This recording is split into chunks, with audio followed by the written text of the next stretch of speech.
mau laporin ini. Terus hubungannya dengan saya ngakunya temannya. Jadi ibu bantu. Iyalah bang, karena mengaku teman abang. Jadi tak kasihlah duit. Hah? Serius itu bu? Serius. Namanya siapa? Ini bang. Saya langsung, kasihan kali lah. Inisial bang. Aduh janganlah, memalukan sekali. Mengatasnamakan kejar si kiamat lah dikejarnya. Lebih duluan dia melapor daripada api. Aduh, ternyata di belakang layar memalukan kali, rendah kali. Perbuatanmu terlalu rendah. Padahal kalau kamu wawancarai orang lebih-lebih dari hakim. Ketika kamu dikomal orang Kristen atau dikomal sebangsamu, kemudian kamu naikkan orang Kristen, kamu bermesraan di sana, kau tanya-tanya topik, seakan-akan bla bla bla bla bla, kau tanya si logika. Tapi giliran umat Islam yang nyeletuk, langsung kau tunggu dulu, selesaikan dulu yang satu. Tegas kayak hakim, kayak jaksa bertanya. Ternyata di belakang layar lu jual nama gue, minta sumbangan, kampret. Saya ada di situ bang pada waktu itu. Ya iyalah, memalukan kali. Sadar bung, sadar. Jangan kebencianmu terhadap oknum Bang Zuma ini membuat kau hina dina di hadapan Allah. Jangan kayak gitu. Ya, saya biar begini teman-teman, belum pernah ada seorang netizen kita itu ada ratusan ribu bahkan jutaan mungkin. Tak ada satupun di antara mereka yang saya chat terkait dengan masalah pribadi saya. Mau nginap di sini, mau nginap di sana. Alhamdulillah umat Islam di Indonesia ini luar biasa. Saya ke Medan, saya disiapkan kendaraan entah dari mana-mana. Tapi wallahi, saya kemana-mana saya pakai kendaraan pribadi. Di Medan saya pakai kendaraan pribadi, di Jakarta saya pakai kendaraan pribadi. Saya tidak pakai kemudian kendaraan orang-orang, sahabat-sahabat muslim yang datang menawarkan ke saya. Saya nginap di apartemen saya bayar pribadi. Ya, tak ada pernah saya beratkan lembaga atau apapun itu. Ya alhamdulillah. Artinya saya menjaga wibawa karena Bang Zuma itu bukan milik pribadi, bukan milik keluarga saya sendiri. Bang Zuma itu milik Apologet Islam Indonesia. Ini malah memalukan kali, Alamak, saya jadi sedih gitu loh. Jadi sedih ketika kemudian kita harus membangun marwah Islam yang dihujat sana sini. Ada juga yang mengambil kesempatan dengan cara-cara seperti itu. Rendah sekali. Sangat rendah, memalukan. Nah inilah yang kemudian digariskan oleh agama kita. Jangan miskin, kata Allah. Jangan miskin. Karena miskin itu membawa seseorang itu kepada kekufuran. Inilah yang terjadi. Saya tengok tadi si Topik sudah putar lagu Yesus, habis itu joget-joget. Saya serius, saya neteskan air mata. Gila, betul-betul Allah ini tidak pernah salah ketika menarasikan firman-Nya. Gila benar. Islam ini betul-betul Masya Allah. Sebuah kebenaran yang tak teruji lagi kebenarannya, melainkan kemudian cahaya kebenaran yang dibiaskan. Orang-orang yang kemudian dibutakan hatinya oleh Allah tidak sadar kalau dia sedang tertipu. Allah melangkahkan kakinya sedikit demi sedikit kepada kekufuran. Bernyanyi lagu-lagu Yesus dan berjoget, dan dia katakan jangan lihat liriknya tapi lihat nadanya. Ya Allah ya Karim.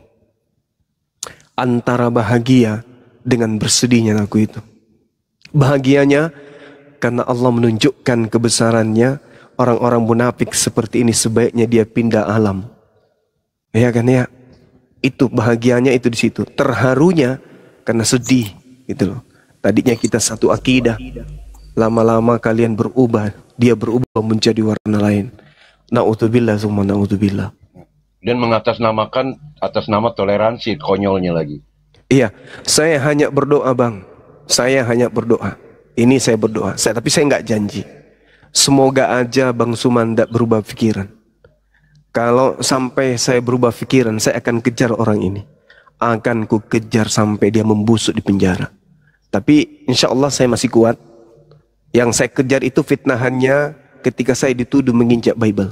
Wallahi, saya sedang berperang dengan jiwa saya sendiri.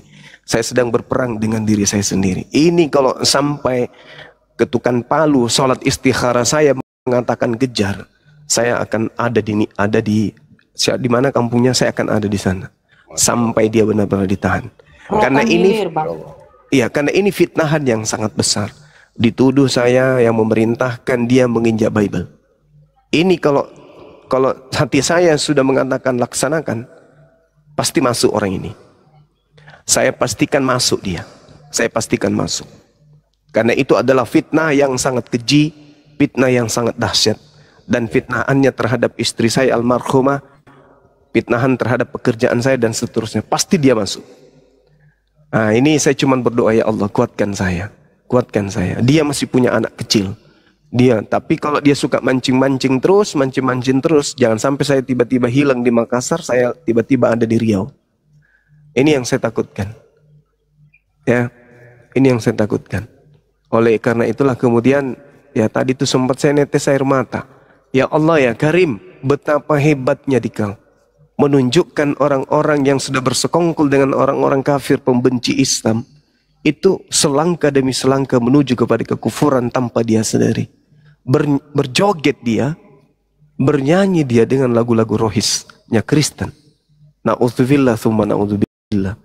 Lantas dia mengatakan jangan lihat liriknya tapi lihat nadanya. Ini sebenarnya sudah dibutakan oleh Allah. Dia tidak sadar Allah sudah membuka sedikit demi sedikit, kemudian ya kekufuran yang ada dalam hatinya itu menjadi satu yang melekat pada dirinya. Masya Allah. Saya takjub dengan Islam ini, takjub dengan kebenaran Al-Quran ini. Bahwa orang yang kemudian bersekongkol dengan orang-orang kafir, sedikit demi sedikit Allah akan bawa kakinya melangkah kepada kekufuran. Na'udzubillah thumma na'udzubillah. Ya saya kira begitu teman-teman, tetap semangat, tetap mendukung para apologet kita, baik yang ada di API atau ada di EPMA Tauhid atau ada di Arimatea atau dimanapun mereka yang independen, dukung terus mereka supaya mereka tetap teguh mempertahankan la ilaha illallah Nabi Muhammad Rasulullah, dan kemudian menggaungkan kemudian kebenaran Islam, menghalau gerakan-gerakan pemurtadan. Dukung terus mereka, sayangi mereka, cintai mereka, dan doakan mereka sehat dan panjang umur. Saya kira begitu teman-teman. Silakan sahabat yang mau menambahkan. Saya nyapa dulu si orang awam, selamat siang orang. Turunkan itu host. Ya. Ya. Selamat siang bang. Agama apa bang? Wah, udah disepak pula. Oh. Siapa yang sepak kalian woi? Bukan disepak tadi, itu ditarik dari bawah. Ada yang narik bawah. Masya Allah, ngeri kali ya. Ngeri. Betul bang, ngeri kali Abangku Gurunda, sedikit pertanyaanku mengenai logika ini. Ya. Gimana tanggapan ulama atau ustadz yang ada di sekitar sana kalau dia sholat Jumat ya? Masih gimana ya? Apa dia itu udah murtad kan seperti itu bangku? Kecenderungan hati kepada orang-orang kafir itu sudah bagian. Saya tidak mengkafirkan, tapi itu sudah bagian kecenderungan. Coba sahabat-sahabat lihat, ketika yang naik itu Islam dibilangnya pasien, ketika kemudian yang naik itu kafir dibilangnya apa itu bilangnya ya? Saudara. Pasien, saudara. Tuh, coba bayangkan. Demi kata toleransi. Nah, Tapi itu dia. ketoleransinya 15. Jadi hatinya sudah condong kepada kekufuran. Saya tidak mengatakan beliau kafir, enggak. Tapi hatinya sudah condong kepada kekufuran. Na'udzubillah, na'udzubillah. Tapi ini menarik Pak Zuma, pada saat Pak Zuma bicara tadi tentang fitnahannya topik ini ya terhadap Pak Zuma. Saya coba mencermati. Ini kita bincang-bincang ya Pak Zuma ya. Iya, silakan Bang. Diskusi lah, sharing lah. Izin dulu Pak Jaru, ada tamu di bawah. Jarudin. Oh iya, mangga. Assalamualaikum. Waalaikumsalam. Jarudin ini biasanya orang Makassar ini. Orang awam juga ya. Assalamualaikum warahmatullahi wabarakatuh. Ayo ngomong. Waalaikumsalam warahmatullahi. Waalaikumsalam warahmatullahi Iya. wabarakatuh. Nah, kita tanya, Bang, Siap. agama apa, Bang? Agama Islam. Orang mana, Bang? Bima. Dari NTB. Salah saya, Bang. Meleset Bunda Nora, meleset Bunda Nora. Oke. Meleset. Oke. Ya. Semoga silakan, NTB-nya silakan mana? disampaikan. Lombok, Mataram. Saya aslinya dari Bima, Bang Zuma. Cuma besarnya di NTB, Bang. Bang Zuma yang betul. Biasanya din gitu loh, Bang. Siap. Tembus Ya, kan, silakan, tembus. Bang. Ah, udah. Tapi Pak Zuma, saya juga nyaris Saya meleset Pak mau Zuma. bertanya ke Bang Zuma.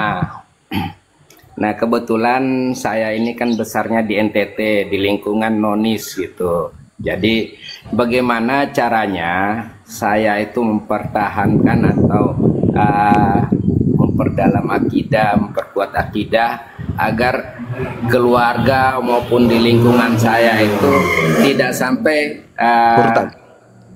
terjadi pemurtadan gitu, Pak. Ya, minta Ya, tolong sederhana, Bang Zuma untuk solusinya mungkin bagaimana untuk hal itu. Terima kasih. Sederhana, Bang. Belajar apologet. Belajar apologet. Simak debat-debat kita. Insya Allah. Tak ada yang lain. Tak ada lagi yang lain. Karena sudah banyak orang lulusan pesantren katanya kiai, ustadz, dan seterusnya. Ujung-ujungnya murtad kan. Kenapa? Karena mereka nggak paham Bible. Jadi untuk mempertahankan kemudian keluarga dari pemurtadan, pelajari Bible. Kita akan menertawakan diri kita ketika kita kemudian murtad, lalu baca Bible. Oh, ternyata gila isinya di dalam. Jadi pelajari Bible itu, ya, bahwa di Bible itu ada Tuhan orang Kristen bernama Yesus yang mati, bla bla dan seterusnya. Itu menggelikan bagi kita umat Islam. Jadi kalau bertanya bagaimana caranya saya kemudian membentengi akidah, perdalam Al-Quran, lalu jadikan Bible itu sebagai bacaan di sela-sela waktu. Supaya, kan yang agama syiar di Indonesia dua, Islam, Kristen. Kristen datang hantam dengan Bible-nya. Bagaimana mungkin saya pindah ke agamamu, sedangkan agamamu sendiri, ya Tuhannya mati dan seterusnya. Gitu.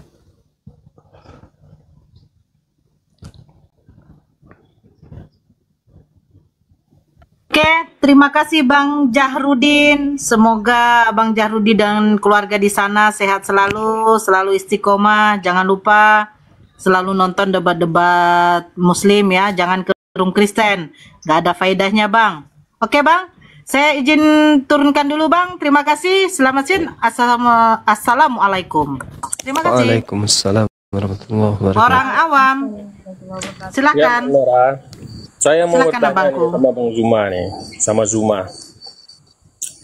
Ya bang, agamanya Muslim atau Kristen bang? Kristen Bang, Kristen.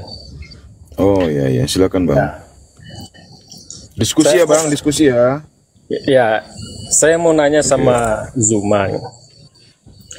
Di Al-Quran diajarkan nggak untuk menghina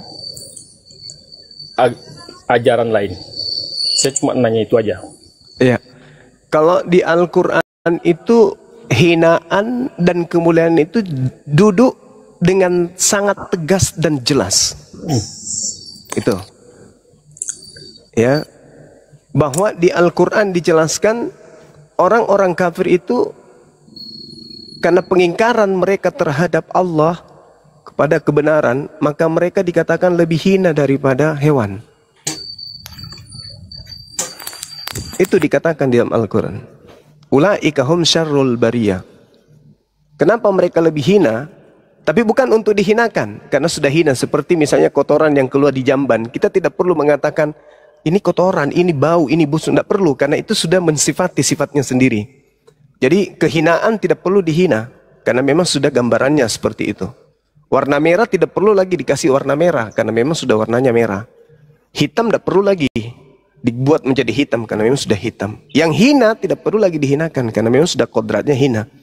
Jadi salah ketika Anda bertanya apakah di Al-Quran diajarkan untuk menghina. Enggak, di Al-Quran tidak diajarkan menghina. Tapi di Al-Quran diajarkan mendudukkan yang hina itu pada tempat yang hina, mulia itu pada tempat yang mulia. Tuh. Makanya kami umat Islam itu tidak pernah muluk-muluk, tidak pernah membungkus diri kami dengan kemunafikan. Sekali kami katakan hina, ya hina. Itulah adanya. Kenapa mereka hina? Karena mereka tidak menggunakan otak, tidak menggunakan akal. Mereka punya kepercayaan, mereka punya iman. Tapi imannya tidak dibarengi dengan akal. Makanya mereka hina dengan sendirinya. Jadi apakah di Al-Quran ada penghinaan? Tidak ada penghinaan dalam Al-Quran. Tapi Al-Quran mendudukkan hina itu hina, mulia itu mulia. Demikian. Iya, yang saya pertanyakan cuma itu aja, Bang. Siap. Berarti di Al-Quran Abang nggak ada yang mengajarkan untuk menghina akidah lain ya? Tak ada. Tak ada yang mengajarkan untuk menghina akidah lain. Tapi Al-Quran sudah mengatakan akidah di luar Islam itu hina. Berarti yang mengajarkan untuk menghina itu berarti tidak di Al-Quran, berarti oknum yang mengajarkan menghina itu, Bang ya? Saya luruskan lagi, Bung. Ketika saya mengatakan tai itu bau, itu bukan menghina. Tapi saya sedang menyatakan perkara pada kodrat yang sesungguhnya. Saya tidak akan mungkin mengatakan tai itu haram. Tidak mungkin. Berarti saya ada gagal berpikir. Al-Quran mengatakan ulaika hum syarrul bariyah. Udah selesai. Orang-orang kafir itu lebih hina dari binatang. Udah selesai. Itu adalah kodrat. Itu keadaan. Itu keadaan. Jadi bukan menghina itu. Saya mendudukkan perkara itu pada tempat yang seharusnya. Jadi saya tidak mengatakan oh, orang kafir itu baik, orang ini enggak. Saya mendudukkan apa yang diterangkan Al-Quran itu yang saya nyatakan. Bagaimana Yesus menyebut orang-orang kafir ini dengan keturunan ular beludak, serigala buas. Tuh. Bahkan Yesus mengatakan kepada perempuan yang bermohon-mohon kepadanya dengan panggilan anjing. Kenapa demikian? Yesus tidak berkata sesuai dengan dirinya sendiri. Yesus menyatakan kebenaran sesuai dengan fakta yang diwahyukan oleh Elohim, oleh Tuhan kepada dirinya. Di luar Yahudi, itu disebut dengan sebutan guguk. Bahkan kalau Anda melihat di dalam Galatia 2 nomor 14, orang yang hidup secara kafir adalah orang yang tidak bersunat. Kata siapa? Paulus. Jadi Islam itu selalu mendudukkan perkara pada tempatnya, Bang. Kami mengatakan orang Kristen kafir. Ya memang kafir.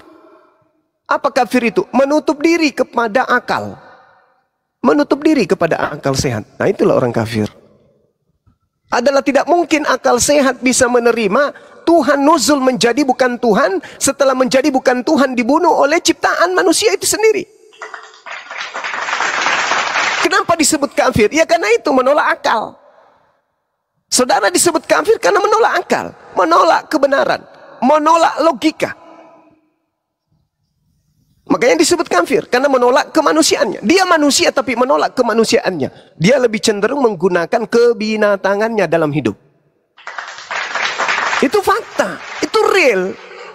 Masuk akal tidak kemudian ada orang mengatakan dirinya orang benar, tetapi secara sehat, secara waras, dalam keadaan sadar, dia percaya Tuhan datang dalam bentuk bayi, lalu besar, lalu ketika dia besar, Tuhan itu dibunuh oleh ciptaannya sendiri. Kira-kira orang gini waras tidak? Pasti tidak waras. Makanya disebut kufur, kafir, orang yang menutup diri. Ulaika hum syarrul bariyah. Seguguk-guguknya guguk, tidak ada guguk menyembah kepada guguk. Manusia dikasih akal, tapi akalnya dikebiri. Sampai-sampai doktrin dogma dari barat yang dipercayai oleh orang Roma dan Yunani ditelan mentah-mentah tanpa filter akal. Sehingga apa? Dia nampak gila, meskipun sebenarnya dia sehat. Nah ini makanya bahaya. Bahaya. Yesus mengatakan, waspadalah kepada serigala buas yang nampak seakan-akan seperti domba. Nah, itulah kalian yang kena. Seperti itu, Bang.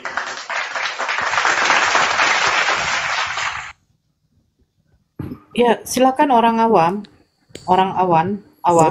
Saya mau menanya sama mau jawab pertanyaan pernyataan Abang tadi. Silakan, silakan. Di luar Muslim itu disebut dengan kata-kata kata-kata nggak pantas lah dibilang anjing, itu ayatnya di mana itu Bang di dalam Al-Quran? Coba Bang tunjukkan Bang. Ulaika hum syarrul bariyah. Lebih hina, makhluk yang paling hina. Enggak, yang saya pertanyakan memang ada ayatnya atau enggak? Itu aja Bang. Ya itu ayatnya tadi. Itu sedang dibacakan, Pak. Yang di Bible maksudnya tadi itu Bang Juma, yang di Bible itu. Enggak, saya bukan di Bible mau di Al-Quran terserah. Yang penting saya yang mau saya menanggapi pernyataan Abang tadi di luar muslim itu sama dengan anjing. Ya, didengarkan dulu orang awam Iya. didengarkan dulu. Karena Saya dibaca bacakan. itu. Ya. Al-Quranul Karim kemudian diterangkan dalam surah Al-Baqarah ayat 171. Teman-teman muslim pasti tahu ini Al-Quran. A'udzubillahi minasyaitonirrajim. Bismillahirrahmanirrahim. Allah menyeru, "Wa mathalul ladzina kafaru kamathalil ladzi yan'iku bima la yasma'u illa du'a'aw wa nida summum bukmun umyum fahum la ya'qilun." Seperumpamaan bagi orang Islam penyeru kepada orang kafir adalah seperti seorang penggembala yang meneriaki binatang yang tidak mendengar selain panggilan dan teriakan. Coba Anda panggil monyet, "Monyet, jangan kau tidak mandi hari ini." Monyetnya dengar. Apakah mengerti? Tidak. "Monyet, jangan kau nyebrang, nanti kau digilas mobil." Monyetnya dengar gak? Dengar. Tapi apakah peduli? Tidak. Kenapa? Karena mereka binatang. Coba, saudara diajak Yesus untuk percaya dirinya sebagai Tuhan atau utusan Tuhan. Coba cek dulu, cek diri Anda dulu. Yesus menyuarakan dirinya sebagai utusan Tuhan atau Tuhan itu sendiri? Kalau pribadi saya, Bang, Yesus itu Tuhan bagi pribadi. Itulah yang dimaksud Al-Quran. Wa mathalul ladzina kafaru kamathalil ladzi yan'iku bima la yasma'u illa du'a'aw wa nida. Mereka seibarat hewan yang diseru oleh para penggembala. Mereka hanya mendengarkan suara tapi tidak mengerti isi suara tersebut. Saya kasih data kepada saudara. Yohanes 5 nomor 36. Ada kesaksianku, aku Yesus berkata, ada kesaksianku yang lebih penting dari kesaksian Yohanes Pembaptis, bahwa seluruh mujizat yang aku kerjakan, mujizat itu yang sedang aku kerjakan hari ini, saat ini, dan mujizat itu yang bersaksi bahwa aku adalah utusan Allah.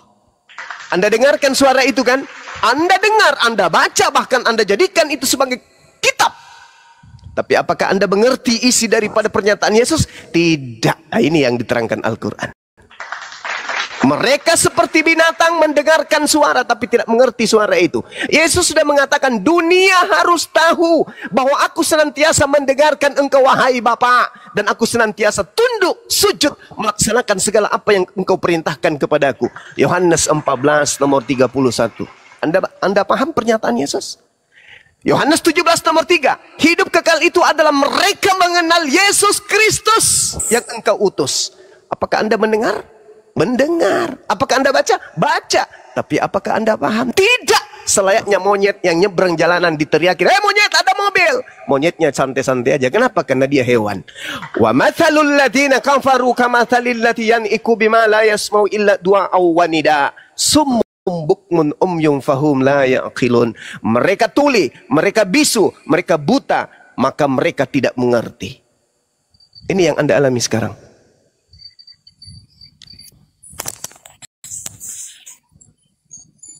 Nah, sekarang gini, Bang Zumaya. Silakan. Saya mau bertanya tentang syahadat. Yes. Bang Zuma waktu di syahadat kan mengucapkan kata, yaitu kata aku bersaksi Ya.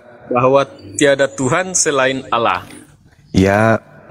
Berarti kalau pemikiran saya, Tuhan dengan Allah itu berarti kalau bagi saya sama. Berarti kalau bagi pemikiran Bang Zuma itu berbeda. Dan aku bersaksi bahwa Nabi Muhammad adalah Rasul utusan Allah. Ya. Dalam Bang Zuma bersyahadat seperti itu, apakah Bang Zuma pernah menyaksikan bahwa memang Muhammad utusan Allah? bahwa tiada Tuhan selain Allah. Itu Oke. saksi. Abang melihat Oke. sendiri ya. Baik. Saya melihat kemudian adik saya yang perempuan hamil. Diperiksa USG kandungannya betul, beliau hamil. Lalu saya bersaksi. Saya bersaksi bahwa adik saya benar-benar telah melakukan hubungan suami istri dengan suaminya. Kira-kira persaksian saya ini salah atau tidak? Itu nggak salah bang. Soalnya bagus. itu memang nyata. Yang ini, Bagus. yang nggak nyata, yang abang nyatakan itu yang jadi masalah. Oke. Ketika kemudian berbicara mengenai kenabian baginda Rasulullah Muhammad sallallahu alaihi wasallam, Allah menyatakan apa? Ma dalla sahibukum wa ma gawa wa ma yantiqu 'anil hawa in huwa illa wahyu yuha 'allamahu syadidul quwa. Kawanmu Nabi Muhammad tidak sesat dan tidak keliru, dan tidaklah kemudian yang diucapkannya itu berupa Al-Qur'an menurut hawa nafsunya, dan tidak lain Al-Quran itu adalah wahyu yang diwahyukan kepadanya.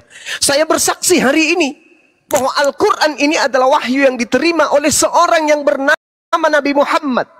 Dan karena Al-Quran ini menyatakan kebenaran kalam ilahi, maka kesaksianku itu, meskipun saya tidak melihat beliau menerima wahyu, tapi saya melihat kandungannya benar-benar hamil saudara saya, maka saya bersaksi beliau sudah melakukan bersama dengan suaminya. Saya bersaksi bahwa yang Rasulullah sampaikan sampai kepada saya ini adalah betul-betul wahyu dari langit, dikarenakan kebenaran mutlak absolut, tidak ada keraguan terhadap Al-Quran. Saya bersaksi beliau adalah Nabi. Karena kalau bukan Nabi, bukan Rasul, maka kitabnya akan sama seperti kitab Lukas, Markus, Matius, Yohanes, dan seterusnya. Alhamdulillah, Al-Quran tetap murni dari lisan beliau, dan tak ada satupun isi Al-Quran yang bertentangan dengan ilmu pengetahuan, begitupun zaman. Siapa beliau? Hidup 1400 tahun silam. Tidak ada internet, tidak tahu membaca, tidak paham Taurat, tidak paham kemudian Injil, tidak paham Mazmur, tetapi beliau mengurai. Siapa beliau? Orang jahiliyah, hidup di zaman jahiliyah. Umatnya dikelilingi kejahiliaan, tanpa ada kemudian digital, hidup di dunia yang belum beradab. Kemudian dia mampu menguraikan isi alam semesta ini tanpa keraguan seorang diri. Kalau beliau bukan wakil Tuhan di atas muka bumi ini, lalu beliau siapa? Sekarang begini Bang Zuma ya. Bagi saya itu Yesus itu diangkat sebagai Tuhan itu bagi kepercayaan saya bang ya. Saya pribadi bukan mengapa pribadi saya. Yesus itu adalah Tuhan. Karena kenapa saya bilang dia Tuhan?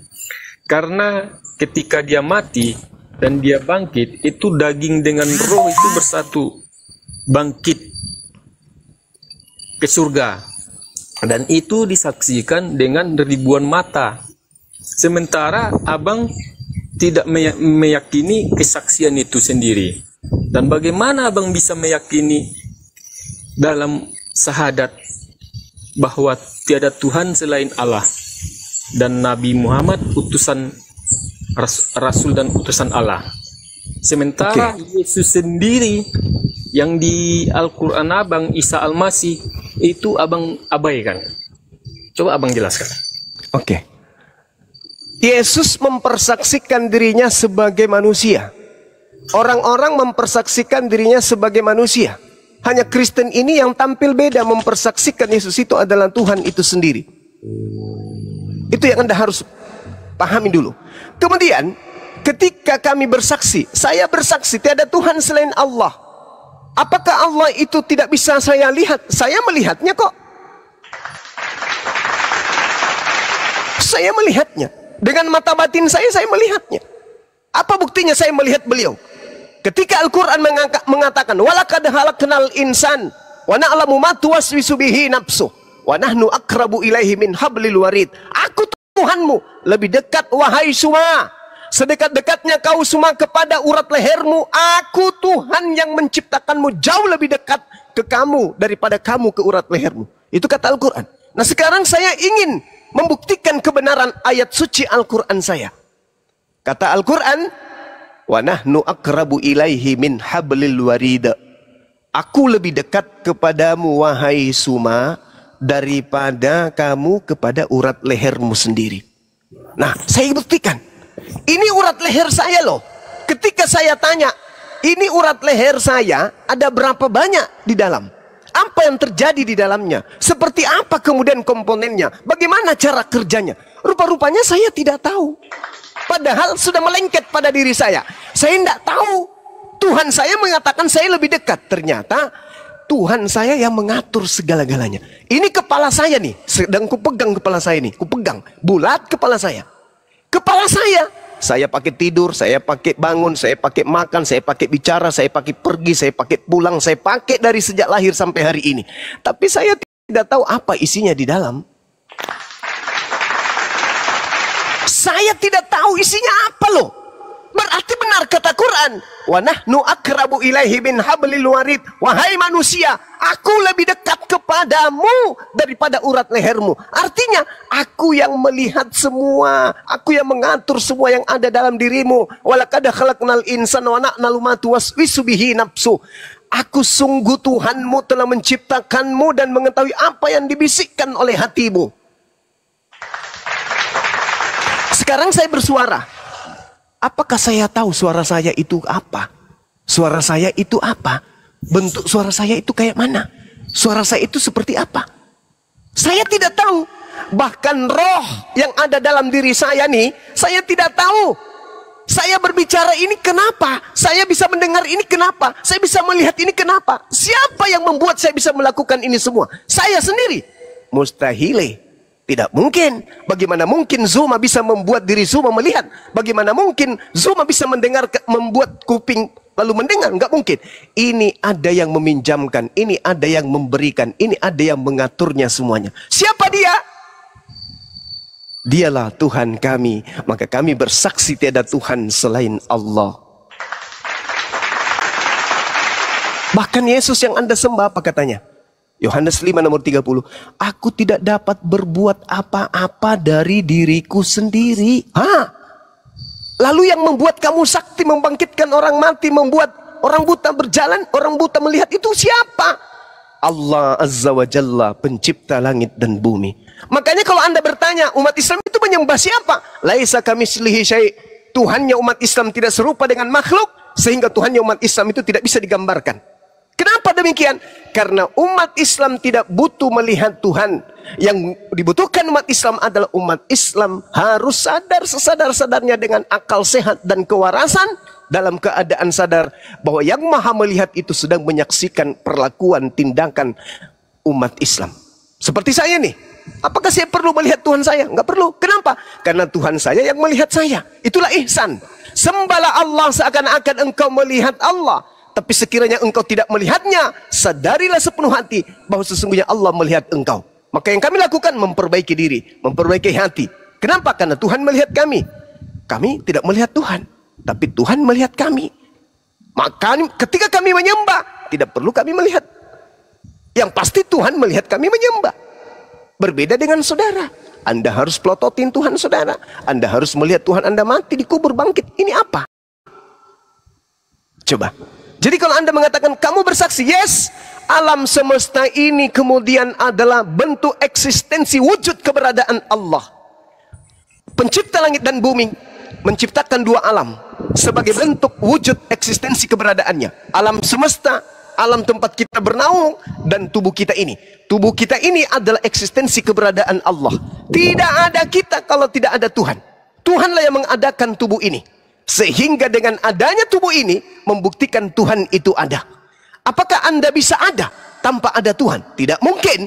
Berarti adanya kita bukti adanya Tuhan. Maka tanpa Tuhan memperlihatkan wujudnya, orang sehat akal sudah paham bahwa Tuhan itu ada. Tugas kita apa sekarang? Mencari dia? No. Tuhan kita sekarang, tugas kita sekarang ini adalah beribadah, menyembah kepada dia yang ada.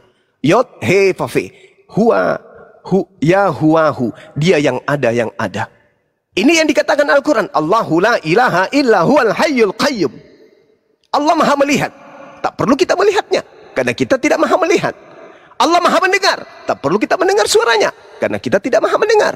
Hanya Allah yang maha melihat dan maha mendengar. Maka cukup kita beribadah kepadanya. Dia melihat kita, dia mendengar kita. Luruskan hati kita. Makanya seluruh nabi mengajarkan apa?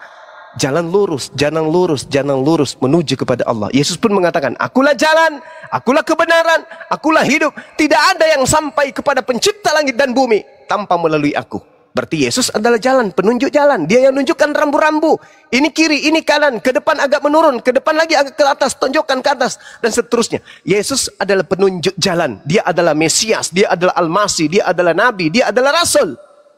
Bagi Bani Israel menuju kepada Allah. Nabi Muhammad adalah jalan menuju kepada Allah. Bukan hanya kepada Bani Israel, tapi seluruh umat manusia, termasuk Anda yang awam. Demikian.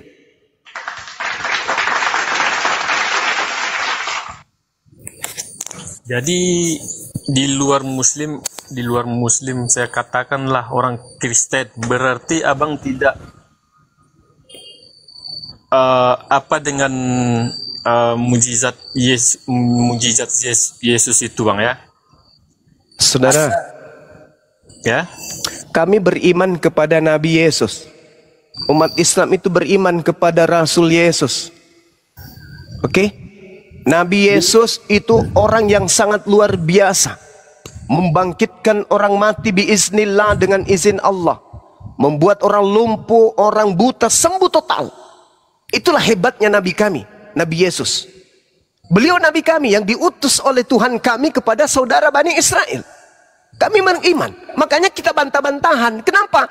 Karena pada prinsipnya Kristen beriman Yesus mati terkutuk. Kami beriman Yesus tidak mati terkutuk. Yesus manusia mulia. Itu pembedanya. Kami memuliakan Yesus, kalian menghinakan Yesus. Itu bedanya kita. Oke, begini. Di Al-Quran abang itu Isa tidak terhina. Sementara di kami karena Yesus abang menghinakan. Itu bagaimana itu bang? Di sisi satu abang menganggap Isa itu tidak terhina. Di sisi yang lain kami yang orang Kristen yang mempercayai Yesus abang hinakan. Ada dua hal. Jelaskan. Ada dua hal. Yang pertama, kenapa kami harus menyadarkan saudara Kristen tentang penghinaan, penistaan orang-orang Yahudi terhadap oknum yang disebut Yesus di Bible? Karena orang Kristen menghina Allah sembahan kami. Karena orang Kristen menghina Nabi Muhammad SAW, Nabi kami. Maka kami menyadarkan, di Bible kalian, Yesus itu sangat dihinakan dan direndahkan, bahkan disebut sebagai makhluk terkutuk yang digantung di atas pohon. Itu satu. Itu satu. Dengarkan yang kedua. Yang kedua, ketika kami berbicara Al-Quran, surah An-Nisa ayat 157, Nabi Isa diangkat ke langit, dan yang disalibkan itu adalah orang yang diserupakan dengan beliau. Kemudian, Nabi Isa di dalam Al-Quran, surah Al-Ma'idah, ditanya oleh Allah, wa iskalallahu ya Isa bin Maryam, a'anta qulta linastahizuni? Apakah engkau yang mengajarkan mereka menuhankan dirimu? Apa kata Nabi Isa? Oh tidaklah ya Rab, aku tidak pernah mengajarkan mereka untuk mempertuhankan diriku. Tapi faktanya, orang Kristen ada menuhankan sosok bernama Yesus. Nah, di dalam Bible ternyata ada dua sosok Yesus. Yang pertama, sosok Yesus yang datang mengajarkan Injil Allah di tengah-tengah Bani Israel yang disebut Injil Allah. Dan yang kedua, ada yang mengajarkan kemudian Injil-Injil lain selain daripada Injil Yesus, yaitu Yesus palsu yang datang kepada Paulus, Ananias, dan juga penulis kitab Wahyu. Jadi di dalam Bible itu ada dua Yesus. Yesus yang adalah Nabi Yesus, dan yang kedua adalah Dewa Yesus. Siapa yang mengajarkan tentang Dewa Yesus? Orang Roma. Siapa mereka? Paulus, Lukas, Markus, dan penulis-penulis yang lain. Jadi yang saudara Kristen sembah bukan Nabi Yesus. Yang Kristen sembah adalah Dewa Yesus, Theos Yesus yang datang kepada Paulus. Akulah Yesus yang kau aniaya. Akulah Yesus sang bintang timur dari tunas Daud, bintang gemilang. Itu bukan Nabi Yesus, itu Dewa Yesus. Jadi yang kau sembah hari ini, itu bukan Nabiullah, bukan Rasulullah, tapi Dewa Yesus. Mau bukti? Anda coba tanya kepada Matius 7. Buka sekarang Matius 7. Matius 7 di situ, coba Anda lihat. Saya kasih kerangkanya. Orang yang memanggil Yesus Tuhan. Yang kedua, orang yang bermujizat pakai nama Yesus. Yang ketiga, orang yang mengusir setan pakai nama Yesus. Ini Bung, kalau Anda lihat tokoh-tokoh agama saudara nih, pastor, pendeta, penatua dan seterusnya, kalau Anda lihat mereka yang sudah bisa kemudian mengusir setan, pasti mereka imannya kuat menurut perspektif iman Kristen. Orang yang bisa bermujizat pakai nama Yesus pasti orang yang baik, orang yang bersih hatinya, orang yang istilahnya sudah imannya sudah level langit. Tapi kenapa diusir oleh Yesus? Karena sejatinya yang mereka pakai untuk mengusir setan, nama yang mereka pakai untuk bermujizat, dan yang mereka sembah di gereja, itu bukan Nabi Yesus.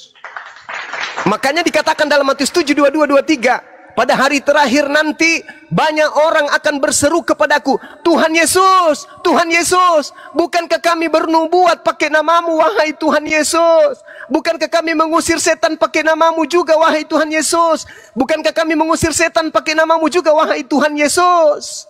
Itu orang Kristen tuh, ngemis-ngemis nanti di padang mahsyar. Tapi apa kata Yesus? Pada hari itulah aku akan berterus terang kepada mereka orang Kristen yang bermujizat, bernubuat, mengusir setan pakai namaku ini.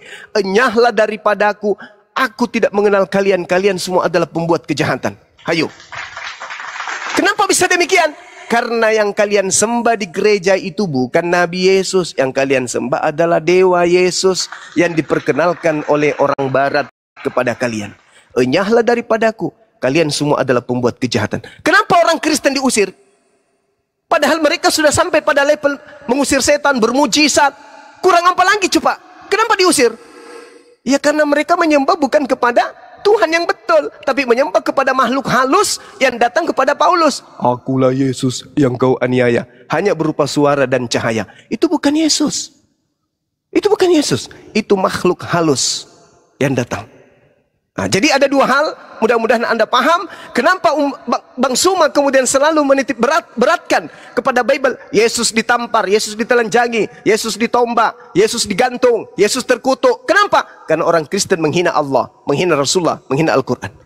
Nah, kenapa kemudian Bang Suma mengatakan Yesus itu bukan Tuhan? Karena memang menurut Al-Quran, wa idza husyiran nasu kanu a'da kanu lahum a'da wa kanu lahum Na'udzubillahi min dzalik. Saya lupa ayatnya.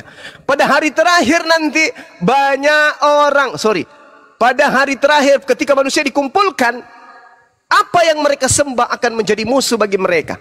Kalian menyembah Yesus, musuh Yesus adalah kalian. Kalian memuji Yesus, Yesus akan menolak pujaan-pujaan kalian. Itu jelas itu. Wa kana kafiru ala rabbihi zahira. Dan orang-orang kafir memang selalu kemudian menyesatkan.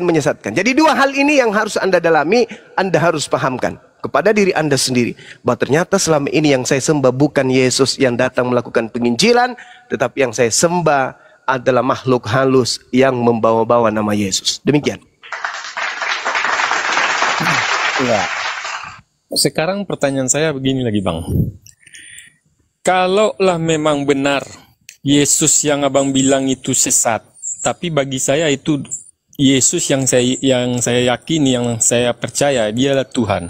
Tapi kalau Abang memang mengimani itu Yesus itu sesat, kalaulah benar dia sesat, berarti Abang saya doakan selamat, kan begitu.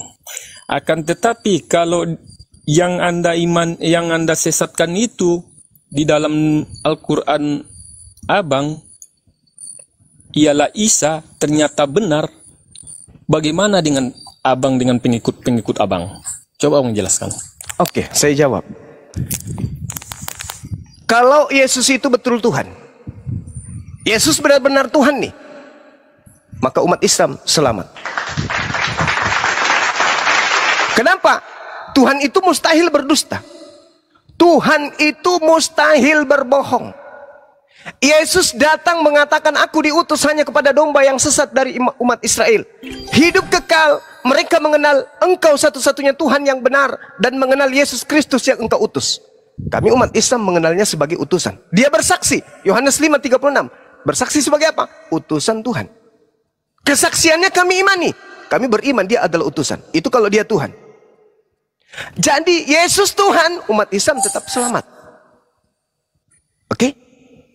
umat Islam tetap selamat. Karena umat Islam tidak menuhankan Yesus, karena Yesusnya memerintahkan menuhankan kepada apa yang ada di langit, bukan menuhankan dirinya. Nah, bagaimana kalau Yesus itu ternyata bukan Tuhan? Umat Islam juga selamat, karena memang kami tidak menuhankan Yesus. Itu satu. Kedua, kalau Yesus Tuhan, apakah Kristen selamat? Tidak juga. Kenapa bisa Kristen tidak selamat kalau Yesus itu Tuhan? Karena Yesus mengajarkan umatnya untuk menyembah kepada yang mengutusnya, bukan kepada dirinya. Sedangkan Kristen menyembah kepada dirinya. Yesus mengajarkan menyembah kepada Tuhan yang mengutusnya. Kristen kena, meskipun Tuhan Yesus itu Tuhan. Kemudian yang kedua, kalau Yesus itu Rasul ternyata bukan Tuhan, Kristen juga tetap masuk neraka. Sama aja. Yesus Tuhan, Islam tetap masuk surga. Yesus Tuhan, Yesus Rasul, Islam masuk surga. Kalau Kristen, Yesus Tuhan atau dia hanya Rasul, Kristen tetap saja masuk neraka. Nah, sekarang mari kita masuk ke dalam data. Kita masuk ke dalam data. Ketika Anda mengatakan bagaimana kalau Yesus itu Tuhan, tidak mungkin Yesus itu Tuhan. Satu, dia manusia. Yesus datang di tengah-tengah Bani Israel, mengajarkan dirinya untuk dipercayai sebagai Rasul Tuhan. Yohanes 17:8. Segala firman yang engkau berikan kepadaku telah aku sampaikan kepada mereka, dan mereka telah menerimanya, dan mereka tahu dengan benar bahwa engkaulah yang telah mengutus aku. Berarti murid Yesus setelah menerima firman yang Yesus ajarkan, murid-muridnya percaya bahwa Yesus itu adalah utusan Tuhan. Yang kedua, Yesus siapa menurut Yesus? Yohanes 5:36. Kesaksian Yesus bahwa dia adalah utusan Tuhan. Jadi Yesus menurut Yesus dia adalah Rasulullah, dia adalah utusan Allah. Lalu dari mana aspek ketuhanannya? Aspek ketuhanan oknum yang Anda sebut Yesus itu hanya diajarkan kemudian oleh penyesat. Tak kasih data. Baca Lukas 21:8. Waspadalah kepada penyesat yang datang kepadamu dengan memakai namaku, Yesus, dan berkata akulah dia. Penyesat akan datang dengan memakai namaku, yaitu nama Yesus. Nah, malaikat berkata di dalam Kisah Para Rasul 1:11, Yesus yang kalian lihat ke langit akan datang kedua kalinya, sama seperti kalian melihat dia ke langit. Ketika Yesus terangkat ke langit, dia terangkat dengan jasadnya. Ketika turun yang kedua kalinya pun, dia akan turun bersama dengan jasadnya. Sedangkan yang datang kepada Paulus, pendiri agama Kristen, hanya suara saja tanpa jasad. Siapa dia? Itulah penyesat. Waspadalah kepada penyesat yang datang kepadamu dengan memakai namaku dan berkata akulah dia. Waktunya sudah dekat, jangan kamu percaya. Lukas 21:8. Kemudian Matius 24. Apa yang dikatakan oleh Yesus? Apabila sang pembinasa keji berdiri di tempat suci, yaitu tanda-tandanya, apabila ada orang berkata kepadamu, lihat ada Yesus di padang gurun, lihat ada Yesus dalam bilik, jangan kau percaya. Sebab Yesus palsu dan nabi-nabi palsu akan datang dan akan melakukan banyak mujizat, sekiranya mungkin dia menyesatkan banyak orang dan orang-orang pilihan juga. Camkanlah, aku sudah mengatakannya terlebih dahulu kepadamu. Jadi apabila ada orang yang berkata kepadamu ada Yesus di padang gurun, ada Yesus di dalam bilik, jangan kamu percaya. Sebab sama seperti cahaya, demikianlah juga nanti aku datang kedua kalinya, seperti cahaya yang terlontar dari timur sampai ke barat.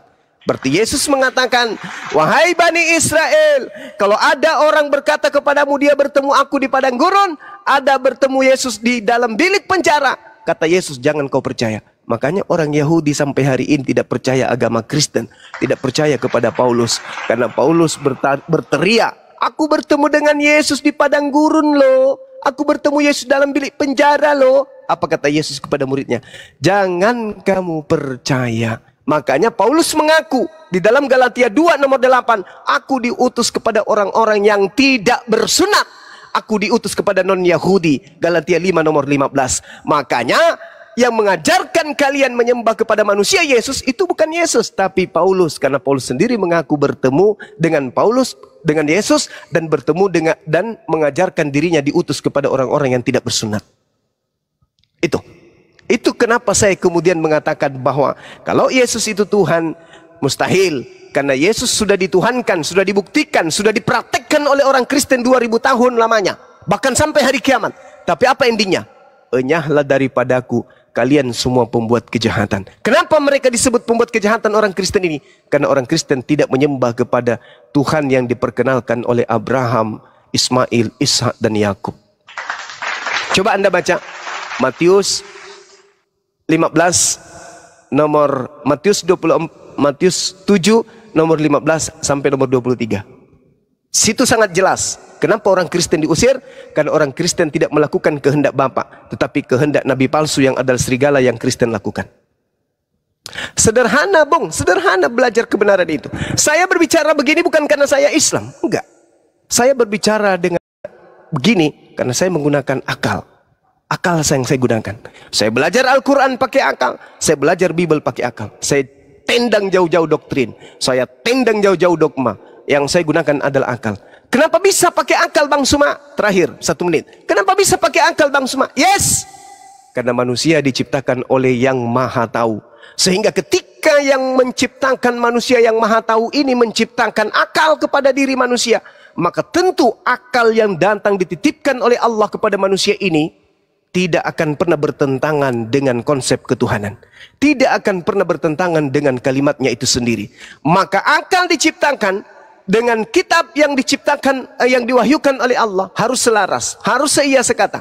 Nabi-nabi yang diutus kemudian di atas muka bumi harus selaras dengan akal. Tidak boleh bertentangan dengan akal. Jadi kalau ada agama yang tidak menggunakan akal, maka agama itu harus dipertanyakan. Kalau ada agama yang selaras dengan akal, maka itulah agama yang berasal dari yang maha mengetahui. Karena mustahil Allah Tuhan yang maha mengetahui menciptakan akal lalu mengutus wahyu, sementara wahyu yang diutusnya bertentangan dengan akal itu sendiri. Itu mustahil. Mustahil pabrik yang elegan, yang bonafit membuat produk, misalnya mobil. Mobil diciptakannya pabrik ini, kemudian mobil ini dibuatkan buku panduan, tapi isi buku panduannya ini adalah cara memelihara ikan di tambak. Tidak mungkin. Berarti pabrik ini tidak maha tahu terhadap karyanya sendiri. Pabrik yang tahu tentang karyanya sendiri akan mengeluarkan buku tentang mobil yang dikeluarkan. Dia mencetak mobil Matic, maka dia kemudian akan menciptakan buku panduan untuk mobil Matic tersebut.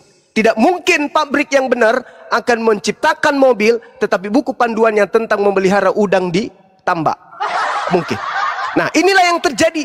Kitab Anda tidak rasional sehingga Anda tidak menjadi Kristen dengan akal. Anda menjadi Kristen hanya karena dogma. Kenapa?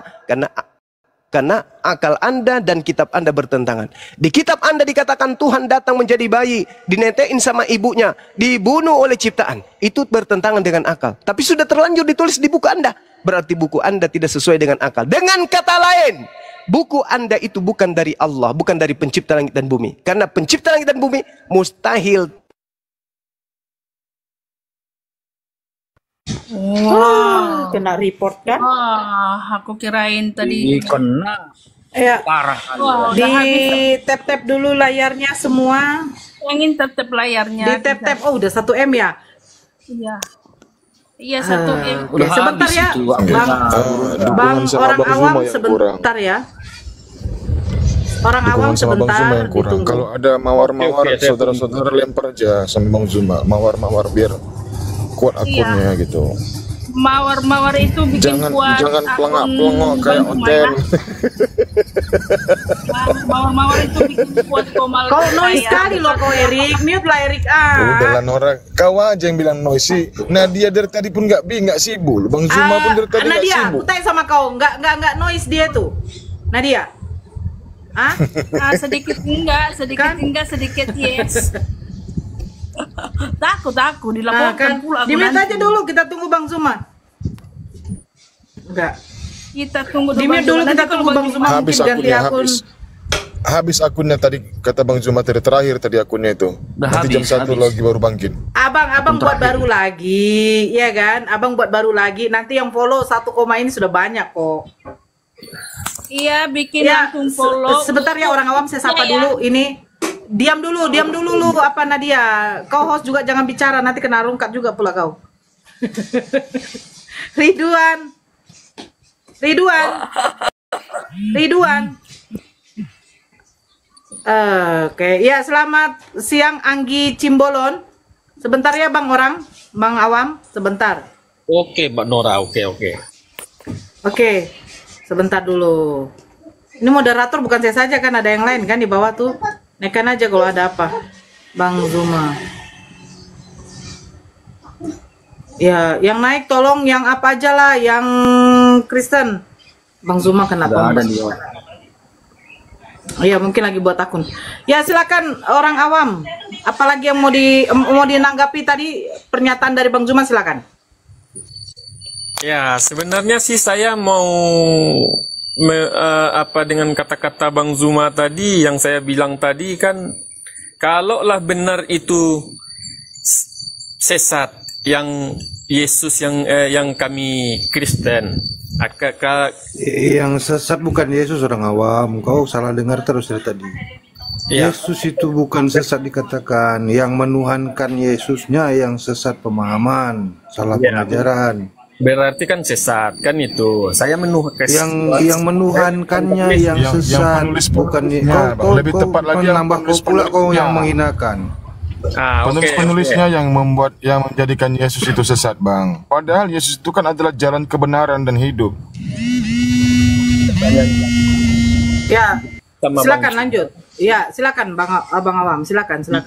Dijawab dengan Bang Zuma seperti ini. Kalaulah benar Yesus itu sesat, kami tetap masuk surga. Kau nggak nyambung, kau kok sesat boleh dipakai. Kalau lah benar Yesus itu Tuhan katanya tadi. Ya, kau nggak disimak kata-katanya. Kalau benar Yesus itu, benar. Kalau memang Yesus itu Tuhan, berarti kami tetap masuk surga. Kalaulah dia bukan Tuhan, berarti kan bukan Tuhan itu kan dalam artian kan sesat. Itu yang saya pertanyakan tadi. Jangan kau artikan sendiri yang dikatakan orang itu sesuai kau sampaikan. Kalau beda maknanya, dia katakan Tuhan sama orang sesat itu beda loh. Jangan kau samakan. Kau yang membuat salahnya, bukan Bang Zuma yang berkata-kata salah. Kau yang salah tangkap. Terserahlah. Itu dari tadi kau selalu gitu, kau tidak mau mendengarkan kata-kata itu dengan benar. Gunakanlah kaidah ilmu yang ada di dirimu. Dari poinnya itu Bang Awam. Poin sebenarnya begini ya, simple yang disampaikan Bang Zuma panjang lebar begitu, poinnya itu dapatnya apa? Yang menuhankan manusia itu adalah orang yang sesat. Itu sebenarnya. Karena Yesus tidak ingin dituhankan. Dan tidak pernah tercatat di dalam kitab suci Anda bahwa Yesus minta disembah dan dijadikan Tuhan. Yang menuhankan ini siapa? Orang Kristen 2000 tahun yang lalu. Itu penjelasan Bang Zuma. Saya dari tadi sambil kerja saya mendengarkan, sebenarnya dapat poinnya. Yang menuhankan manusia itu adalah orang yang sesat. Karena 2000 tahun yang lalu sampai sekarang yang menuhankan manusia hanyalah umat Kristen. Apakah orang Yahudi menuhankan? Tidak. Apakah umat Muslim menuhankan? Tidak. Tapi kenapa hanya orang Kristen yang menuhankan? Bahkan yang menuhankan orang Kristen ini, yang menuhankan Yesus ini, bukanlah Yesus yang meminta, tetapi siapa? Kerjaan Paulus dan gerombolannya. Begitu. Sebenarnya simpel. Kan dirimu sendiri yang mengatakan, ya ini adalah keyakinan saya, keimanan saya, pribadi saya, bahwa saya mengatakan Yesus itu adalah Tuhan. Berarti kamu menentang isi kitab suci kamu sendiri. Yesus tidak minta dituhankan, kenapa kalian menuhankan? Gitu maksudnya ya. Silakan. Jadi saya tanggapi yang tadi Mbak ya. Jadi kalaulah memang benar itu Tuhan yang dihinakan, kan itu pertanyaan saya tadi. Tetaplah umat Muslim masuk surga. Apa pertanyaan saya tadi ya? Ya. Kalau seandainya itu yang di Nabi Isa itu benar Yesus Tuhan, saya bilang kan. Bagaimanakah dengan pengikut Bang Zuma? Kan begitu saya tanya tadi. Nah, dan Bang Zuma pun salah benarnya tetap pengikutnya masuk surga. Bagaimana bisa? Oh, begitu. Jadi begini awam, yang menghinakan Yesus itu bukan umat di luar dari umat Kristen. Kan sudah ditunjukkan datanya. Di Galatia 3:13, terkutuklah yang digantung di pohon. Siapa yang mengutuk itu? Ya, itu pendiri-pendiri penyembah Yesus. Bukankah Galatia itu yang menuliskan adalah Paulus dengan gerombolannya? Jadi siapa yang menghinakan? Seandainya Yesus itu memang Tuhan, apakah pantas Tuhan itu dikutuk? Kan tidak mungkin. Tetapi selalu kalian berdalih itu hanyalah kiasan, itu hanyalah ini. Tetapi kalian tetap mengakui bahwa yang digantung di kayu salib itu adalah orang yang terkutuk. Jadi siapa di sini yang menghinakan? Yang menistakan Tuhan ini siapa? Kalau kami tidak menistakan nabi kami. Bahkan di dalam Al-Quran sudah dijelaskan sama Bang Zuma. Dalam surat An-Nisa.